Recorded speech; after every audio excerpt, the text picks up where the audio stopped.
pagpo sa administrasyong PBBM. Yan sabi niyo po kanina, marami po sa mga kasamahan niyo ang kinakasuhan namin na hanapan ng butas.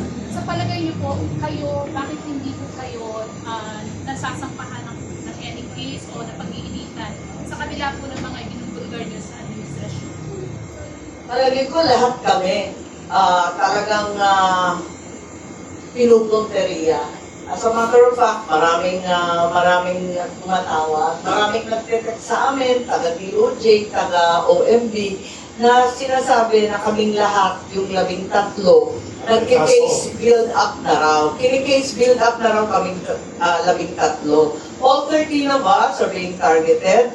There's an ongoing effort to build up cases against the present Senate majority. Whether this is true or not, I certainly pray that this persecution, if that is what it will be, will not proceed.